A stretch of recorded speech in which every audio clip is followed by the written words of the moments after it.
Hello friends, मैं हूं प्रेमचंद कुमार भी आप सभी को स्वागत करता हूं आपका अपना यूट्यूब चैनल में। दोस्तों, आज की क्लास में लेकर आया हूं जैक बोर्ड के द्वारा जारी किया गया मॉडल प्रश्न पत्र कक्षा 10वीं के विज्ञान के मॉडल सेट नंबर 5 का सॉल्यूशन कराने जा रहा हूं। तो चलिए शुरू करते हैं आज के इस क्लास को। और यदि ये क्लास आप लोगों को थोड़ा सा भी यूजफुल लगे तो इस वीडियो को लाइक कीजिएगा, अपने दोस्तों को भी साथ में शेयर कीजिएगा।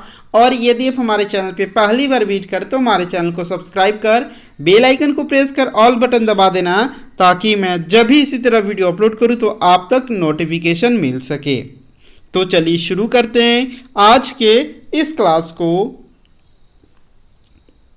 जैसा कि यहाँ पे आप लोग देख पा रहे हैं, ये है आपका झारखंड शैक्षिक अनुसंधान एवं प्रशिक्षण परिषद रांची झारखंड प्रथम सावधिक परीक्षा 2021 से 22 के लिए जारी किया गया मॉडल प्रश्न पत्र सेट नंबर 5।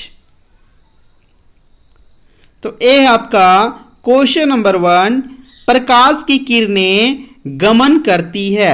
आपको बताना है कि प्रकाश की किरणें गमन करती है। इसके लिए इन्होंने आपका 4 ऑप्शन दिया हुआ है। तो जो इसका सही आंसर है वो है आपका ऑप्शन नंबर ए। प्रकाश की किरण सीधी रेखा में गमन करती है। क्या प्रकाश की जो किरण है वो आपका सीधी रेखा में गमन करती है। तो जो इसका सही आंसर है वो है आपका ऑप्शन नंबर ए। नेक्स्ट आपका क्वेश्चन है क्वेश्चन नंबर 2। परावर्तन के नियम लागू होते हैं। आपको बताना है कि निम्नलिखित पर परावर्तन के नियम किस पर लागू होते हैं। इसके लिए इन्होंने आपका 4 ऑप्शन दिया हुआ है।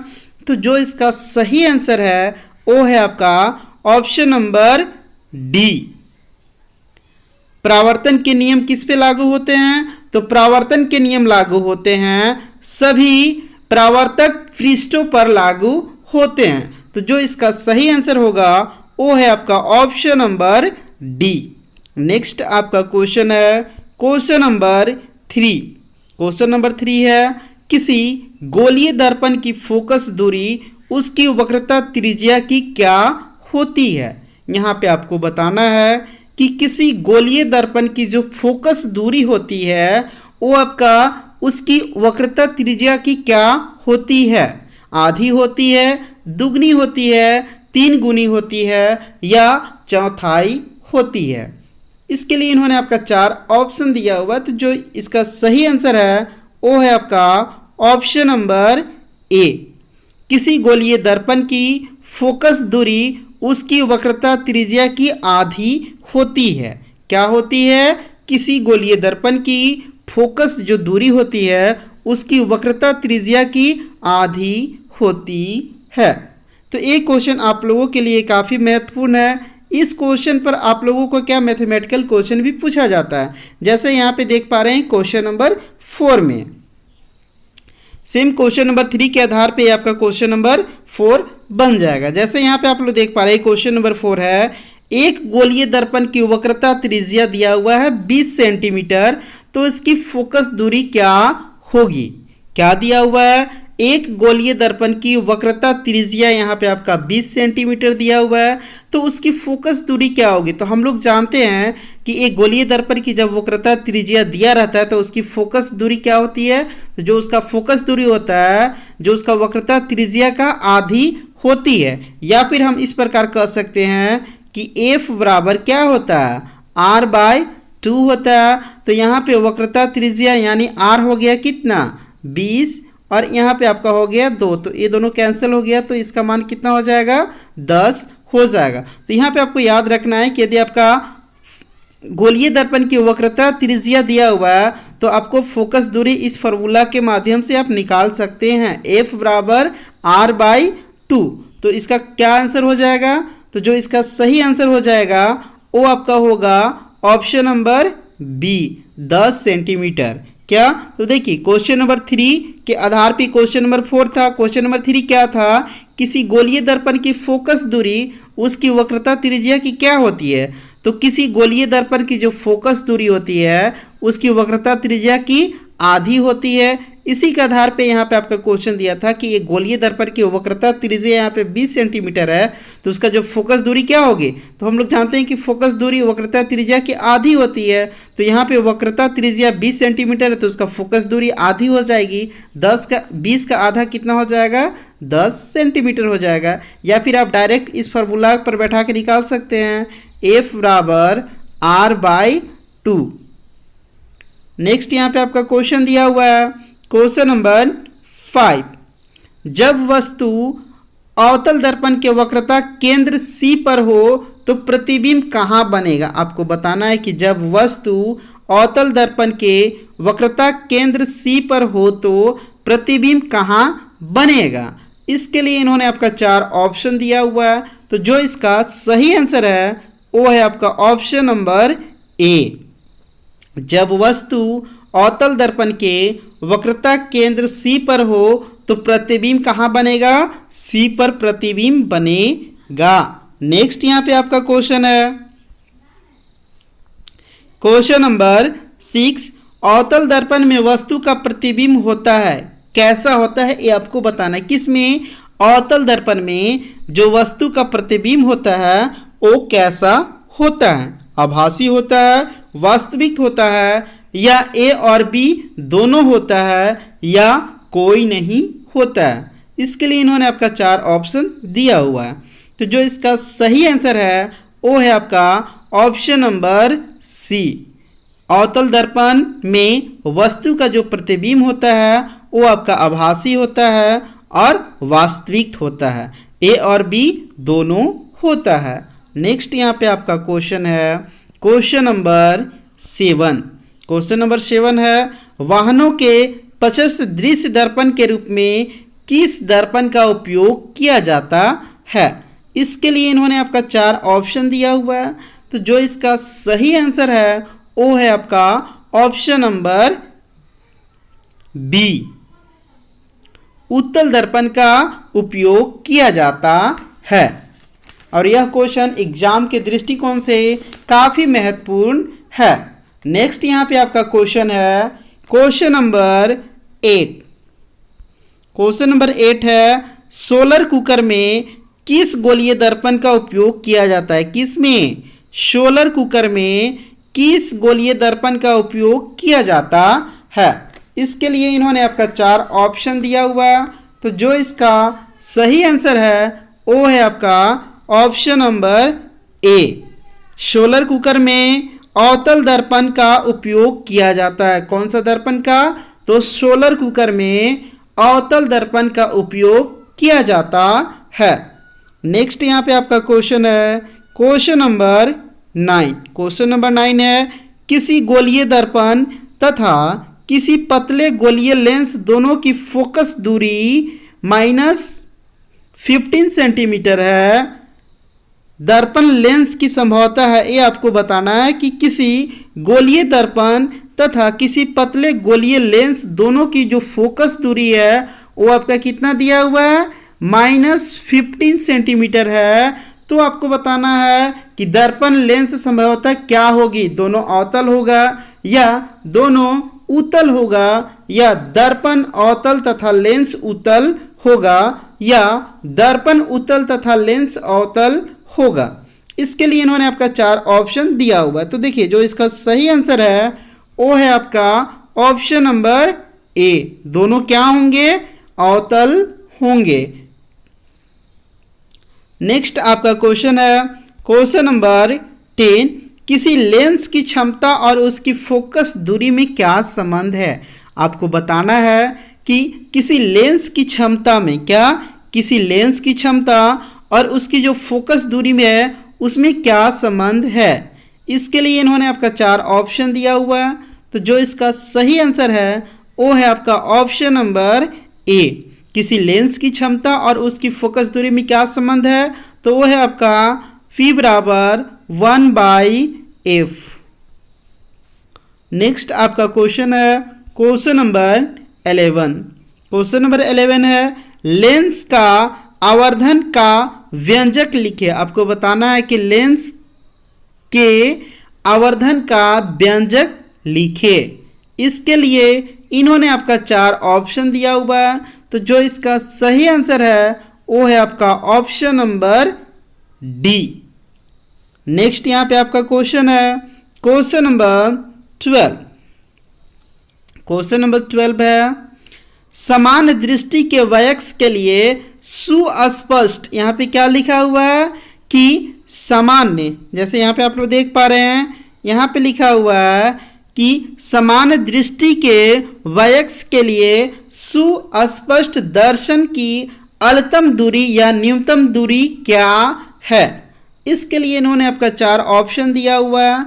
तो देखिए जो इसका सही आंसर है वो है आपका ऑप्शन नंबर सी 25 सेंटीमीटर। कितनी है? किसी समान दृष्टि के वयस्क के लिए सुस्पष्ट दर्शन की न्यूनतम दूरी 25 सेंटीमीटर है। यहाँ पे आपको ध्यान देना है और यह क्वेश्चन भी एग्जाम के दृष्टिकोण से काफी महत्वपूर्ण है और कई बार यह क्वेश्चन जैक बोर्ड में पूछा गया है। नेक्स्ट यहाँ पे आपका क्वेश्चन है क्वेश्चन नंबर 13 नेत्र के द्वारा किसी वस्तु का कैसा प्रतिबिंब बनता है। क्या आपको बताना है कि नेत्र के द्वारा किसी वस्तु का कैसा प्रतिबिंब बनता है, ये आपको बताना है। इसके लिए इन्होंने आपका 4 ऑप्शन दिया हुआ है। तो जो इसका सही आंसर है वो है आपका option number A.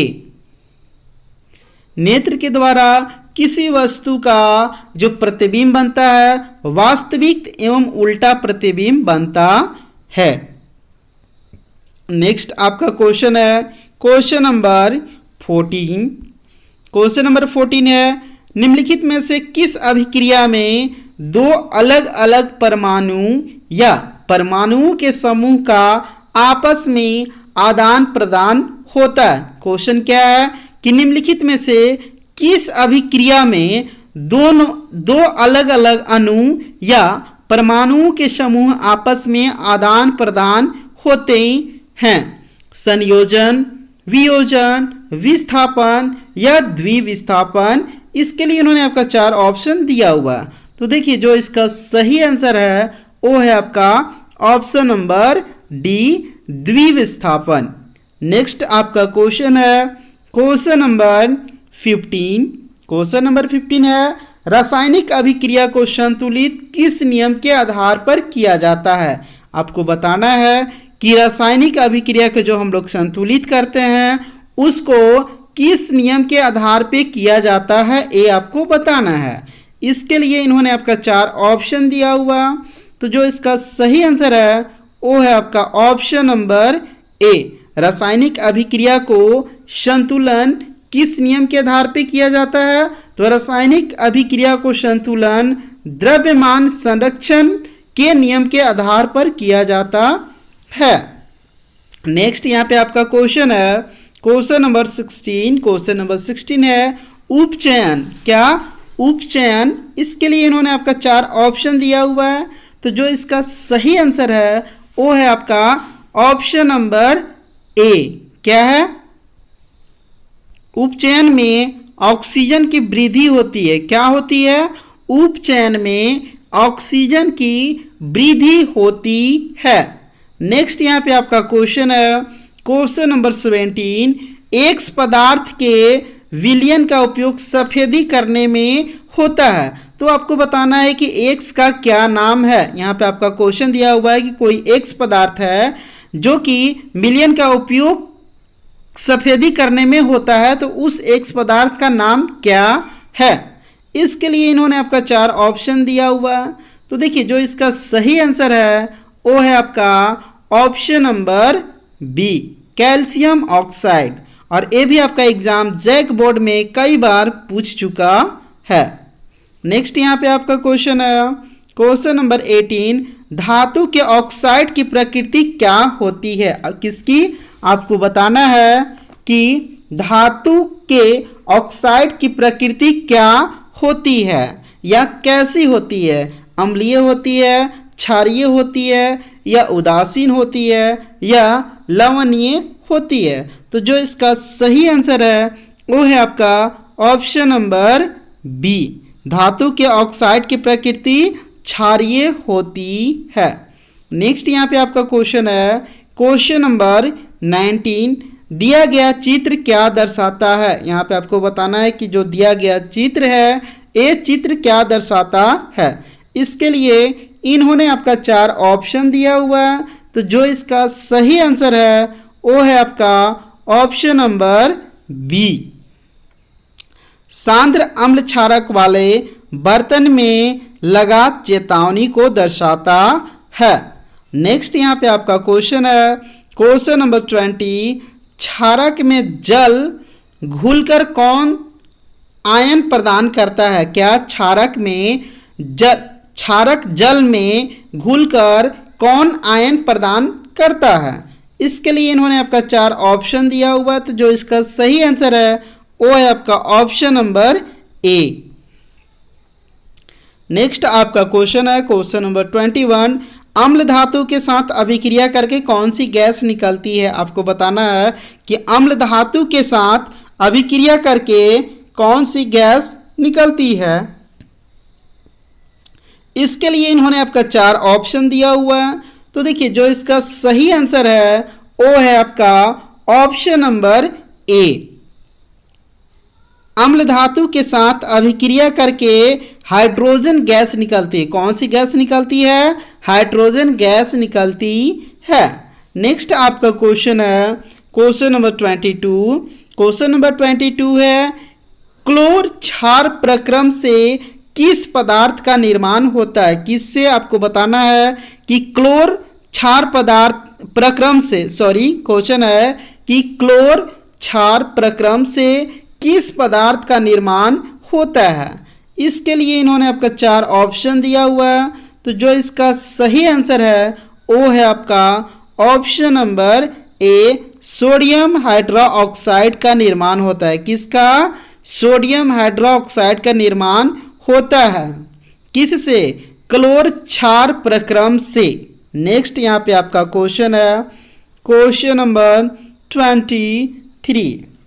Question number 23 है, एक पदार्थ जो जल में घुलनशील है, स्वाद में कड़वा, अस्पष्ट उस साबुन की तरह है तथा प्रकृति संक्षारक है, वह पदार्थ क्या है। आपको बताना है कि एक वह पदार्थ है जो जल में कैसी है? घुलनशील है, स्वाद में कड़वा है, अस्पष्ट उस साबुन की तरह है तथा प्रकृति संक्षारक है, वह पदार्थ क्या है, ये आपको बताना है। इसके लिए इन्होंने आपका 4 ऑप्शन दे रखा है, तो जो इसका सही आंसर है वो है आपका ऑप्शन नंबर बी। वह पदार्थ कौन सा है? तो वह क्षार है। नेक्स्ट यहाँ पे आपका क्वेश्चन है, क्वेश्चन नंबर 24। क्वेश्चन नंबर 24 है, निम्नलिखित में से पीएच मान वाले वर्षा को अम्लीय वर्षा कहेंगे। यहाँ पे आपको बताना है कि निम्नलिखित में किस पीएच मान वाले वर्षा को अम्लीय वर्षा कहेंगे। इसके लिए इन्होंने आपका 4 ऑप्शन दिया हुआ, तो जो इसका सही आंसर है वो है आपका ऑप्शन नंबर बी। नेक्स्ट आपका क्वेश्चन है, क्वेश्चन नंबर 25। क्वेश्चन नंबर 25 है, किसी अभिक्रिया में गैस निकल रही है, उसके पास जलती हुई तीली ले जाया जाता है, गैस फटफट की ध्वनि के साथ जलती है, तो आपको बताना है कि वह कौन गैस है। इसके लिए इन्होंने आपका 4 ऑप्शन दिया हुआ है, तो जो इसका सही आंसर है वो है आपका option number C, hydrogen gas है। नेक्स्ट आपका क्वेश्चन है, क्वेश्चन नंबर 26। क्वेश्चन नंबर 26 है, रासायनिक क्रिया में होता है। रासायनिक क्रिया में क्या होता है? इसके लिए इन्होंने आपका 4 ऑप्शन दिया हुआ, तो जो इसका सही आंसर है वो है आपका ऑप्शन नंबर डी। रासायनिक क्रिया में क्या होता है? अवस्था में परिवर्तन होता है, रंग में परिवर्तन होता है और गैस का उत्सर्जन होता है। ये सभी क्रियाएं होती है रासायनिक अभिक्रिया में। नेक्स्ट यहाँ पे आपका क्वेश्चन है, क्वेश्चन नंबर 27। मनुष्य के पाचन तंत्र में भोजन का अवशोषण कहाँ होता है? क्या आपको बताना है कि मनुष्य के पाचन तंत्र में जो भोजन का अवशोषण होता है वह भोजन का अवशोषण कहाँ होता है? आमाशय में, छोटी आंत में, बड़ी आंत में या यकृत में, ये आपको बताना है। इसके लिए इन्होंने आपका 4 ऑप्शन दिया हुआ है। तो जो इसका सही आंसर है वो है आपका ऑप्शन नंबर बी, छोटी आंत में। मनुष्य के पाचन तंत्र में भोजन का अवशोषण छोटी आंत में होता है। नेक्स्ट आपका क्वेश्चन है क्वेश्चन नंबर 28। रक्त वाहिकाएं जो रुधिर को हृदय से शरीर के विभिन्न भागों तक ले जाती है क्या कहलाती है? आपको बताना है कि रक्त वाहिकाएं जो रुधिर को हृदय से शरीर के विभिन्न भागों तक ले जाती है वह क्या कहलाती है? सीरा, धमनी, कोशिका या जाइलम। इसके लिए इन्होंने आपका 4 ऑप्शन दिया हुआ है। तो जो इसका सही आंसर है वो है आपका ऑप्शन नंबर बी, रक्त वाहिकाएं जो रुधिर को हृदय से शरीर के विभिन्न भागों तक ले जाती है वह क्या कहलाती है? तो वह कहलाता है धमनी। नेक्स्ट आपका क्वेश्चन है क्वेश्चन नंबर 29। कोई अंक कट जाने पर रुधिर का थक्का बनाने में कौन मदद करता है? आपको बताना है कि कोई अंक कट जाने पर रुधिर का थक्का बनाने में कौन मदद करता है? इसके लिए इन्होंने आपका 4 ऑप्शन दिया हुआ है। तो जो इसका सही आंसर है वो है आपका option number D, platelets. Next आपका क्वेश्चन है क्वेश्चन नंबर 30। पादप के वायवीय भागों द्वारा वाष्प के रूप में जल की हानि क्या कहलाता है? इसके लिए इन्होंने आपका 4 ऑप्शन दिया हुआ है। तो जो इसका सही आंसर है वो है आपका ऑप्शन नंबर सी, पादप के वायवीय भागों द्वारा वाष्प के जल के रूप में जो हानि है वह क्या कहलाती है? वाष्प उत्सर्जन कहलाता है। नेक्स्ट आपका क्वेश्चन है क्वेश्चन नंबर 31। क्वेश्चन नंबर 31 है प्रकाश संश्लेषण का मुख्य उत्पाद क्या है? आपको बताना है कि प्रकाश संश्लेषण है उसका इसके लिए इन्होंने आपका 4 ऑप्शन दिया हुआ है। तो जो इसका सही आंसर है वो है आपका ऑप्शन नंबर ए, प्रकाश संश्लेषण का मुख्य उत्पाद क्या है? तो प्रकाश संश्लेषण का मुख्य उत्पाद है कार्बोहाइड्रेट। नेक्स्ट आपका क्वेश्चन है क्वेश्चन नंबर 32। आमाशय की आंतरिक स्तर का अम्ल से रक्षा किसके द्वारा होती है? आपको बताना है कि आमाशय की आंतरिक स्तर का अम्ल से रक्षा किसके द्वारा होती है? इसके लिए इन्होंने आपका 4 ऑप्शन दिया हुआ है। तो जो इसका सही आंसर है वो है आपका option number A. Next question number 33। Question number 33 है निम्नलिखित में से किस जीव का क्षुद्रांत सबसे लंबा होता है? इसके लिए इन्होंने आपका 4 ऑप्शन दिया हुआ है। तो जो इसका सही आंसर है वो है आपका ऑप्शन नंबर सी, गाय। नेक्स्ट आपका क्वेश्चन है क्वेश्चन नंबर 34। अमीबा में किस प्रकार का जनन होता है? आपको बताना है कि अमीबा में किस प्रकार का जनन होता है। इसके लिए इन्होंने आपका 4 ऑप्शन दिया हुआ है। तो जो इसका सही आंसर है वो है आपका ऑप्शन नंबर डी, द्विखंडन। नेक्स्ट आपका क्वेश्चन है क्वेश्चन नंबर 35। पर्तन, कलम रोपण इत्यादि किस प्रकार की जनन की विधि है? क्या आपको बताना है कि पर्तन, कलम रोपण इत्यादि किस प्रकार की जनन की विधि है? इसके लिए इन्होंने आपका 4 ऑप्शन दिया हुआ। तो जो इसका सही आंसर है वो है आपका ऑप्शन नंबर बी, पर्तन, कलम रोपण इत्यादि कायिक प्रवर्धन जनन की विधि है। किसका? कायिक प्रवर्धन जनन की विधि है। नेक्स्ट आपका क्वेश्चन है क्वेश्चन नंबर 36। निम्नलिखित में कौन पादप का मादा जनन अंग के भाग है? आपको बताना है कि निम्नलिखित में कौन पादप का मादा जनन अंग के भाग है। इसके लिए इन्होंने आपका 4 ऑप्शन दिया हुआ है। जो इसका सही आंसर है वो है आपका ऑप्शन नंबर बी। नेक्स्ट आपका क्वेश्चन है क्वेश्चन नंबर 37। निम्नलिखित में कौन लैंगिक संचरण रोग है? आपको बताना है निम्नलिखित में से कौन लैंगिक संचरण रोग है। इसके लिए इन्होंने आपका 4 ऑप्शन दिया हुआ है। जो इसका सही आंसर है वो है आपका ऑप्शन नंबर सी। नेक्स्ट आपका क्वेश्चन है क्वेश्चन नंबर 38, शुक्राणु कहाँ उत्पन्न होते हैं? आपको बताना है कि शुक्राणु कहाँ उत्पन्न होते हैं। इसके लिए इन्होंने आपका 4 ऑप्शन दिया हुआ है।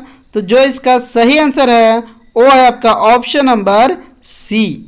नेक्स्ट आपका क्वेश्चन है क्वेश्चन नंबर 39, तापीय विद्युत संयंत्र में आपको बताना है कि तापीय विद्युत संयंत्र में क्या होता है। इसके लिए इन्होंने आपका 4 ऑप्शन दिया हुआ है। तो जो इसका सही आंसर है वो है आपका ऑप्शन नंबर ए। तापीय विद्युत संयंत्र में ऊष्मीय ऊर्जा को विद्युत ऊर्जा में रूपांतरित होती है। नेक्स्ट आपका क्वेश्चन है क्वेश्चन नंबर 40। क्वेश्चन नंबर 40 है गोबर गैस को अन्य किस नाम से जाना जाता है? आपको बताना है कि गोबर गैस को और किस नाम से जाना जाता है। CNG, LPG या जैव गैस या CO2 गैस। तो जो इसका सही आंसर है वो है आपका ऑप्शन नंबर सी। गोबर गैस को जैव गैस के नाम से जाना जाता है।